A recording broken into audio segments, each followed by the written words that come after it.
Welcome back to the channel and to more 2K22 coverage. Today, something different, as we're actually going to be doing a hands-on impression video, as I recently got to play 2K22 for roughly 2 hours. So before we get into it, it is worth pointing out the game I played wasn't the full version. It didn't feature every superstar, nor did it feature every mode, as it was only limited to Exhibition as well as my GM mode. Given that I only had limited time, and given that we've had a fair bit of coverage already for the GM mode, I spent most of my time in Exhibition, so player matches, watching entrances, and testing out a few things that I thought might be fun. So visually this year, things are looking amazing. The version I played was the PC version, so I guess technically the last gen version, and even that version looked really impressive. Character models, lighting, ringside, backstage, visually things everywhere are looking better than ever. Sound this shit is also really good as well. Gameplay wise, as you can tell by the gameplay in the background, this year things are looking smooth as well as solid. Smooth gameplay and fun gameplay, and that's all you can really ask for. Although what I would say is that I'm not the biggest fan of the new control scheme, not that it's bad, but having played the games with the same controls now for a fair few years, and there's a big difference that's going to take some time getting used to, and that time wasn't really available in the 2 hours I got to play.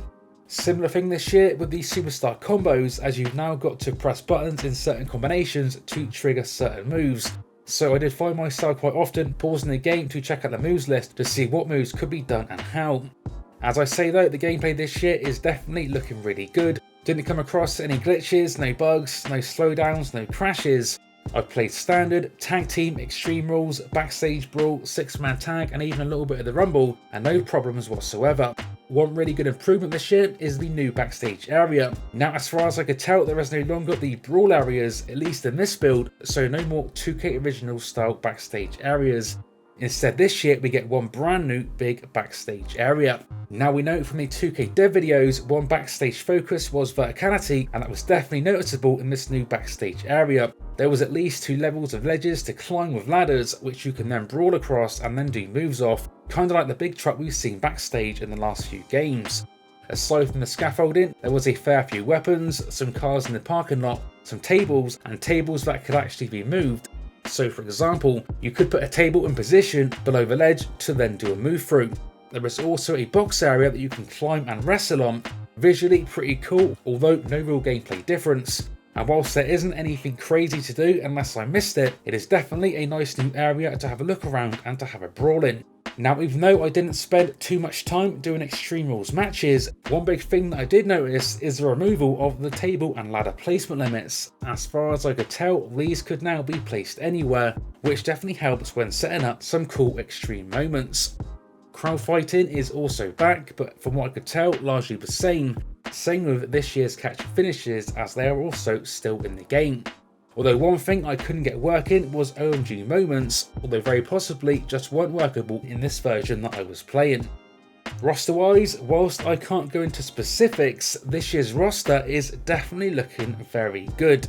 Now, there was concerns that this year's roster might be a bit weak compared to previous years, but that is definitely not the case. Some great new names, great legends, and a name or two still in the game that you might not expect to see.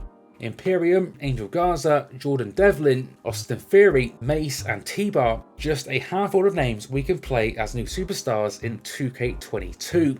There is even a nice Legends roster, all names we've seen so far in the trailers, as well as the likes of Jerry Lawler, Papa Shango, and even Farouk, who we've not had in the series since 2K16. Now, one of the best things I got to see was some of this year's entrances, which might possibly be better than ever, with a bunch of new ones added as well, including single, tag team, and trios. The one standout entrance to me was without doubt the brand new champion entrance for Roman Reigns when Paul Heyman is set as manager.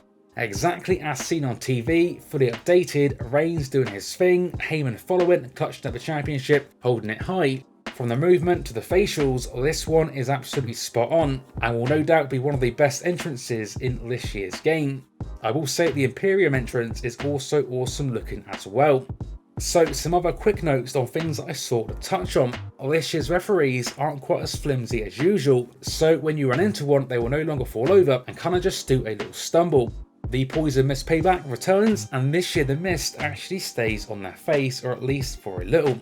There is 2 new referees, one we've seen in previously released gameplay, as well as one more as well. Superstar straps for the ship can't be pulled down still, at least not as far as I could tell. And most of the 2K original content is gone. No crazy areas, no crazy referees either. Although the 2K originals options for cage and cell visuals are still in the game. Championships this year also look super impressive, especially during entrances. Visually, probably the best we've ever seen in the series.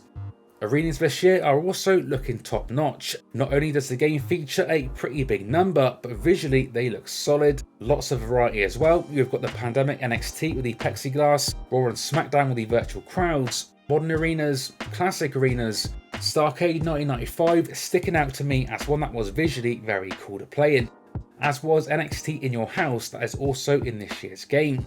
The menu this year also needs a quick mention, not anything super unique like we saw in 2K18 or 19, but still visually very nice, very clean, nice colours, and overall just really good looking menus. So all in all, just a very cool 2-hour experience. Visually, as you can probably tell, all very impressive, and gameplay wise a lot of fun as well. Again, it will take time with the new controls, some will like them, some probably won't, but that aside, no problems and no complaints. And from what I could tell with this limited version, I reckon 2K22 is hopefully going to be the game that most of us have been waiting for. Any questions? Let me know in the comments and I'll answer as many as possible. As always, stay tuned for more 2K22 coverage coming to the channel soon. And until next time, this has been 101, and I will see you all on the next one. Byron, I think Finn Balor's due for a little target practice. Oh, you're not lying. Here he comes. Oh, almost through the turnbuckle. Finn Balor with full focus there, putting on the clinic we know he's capable of. That competitive spirit coursing through Balor's veins, driving him to hit those big moves. From the top. Oh, and a reversal.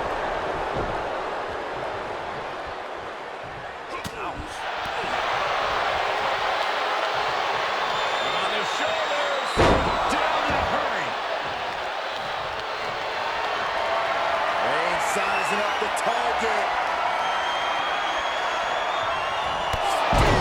Cut him in half. And that could make short work of Finn.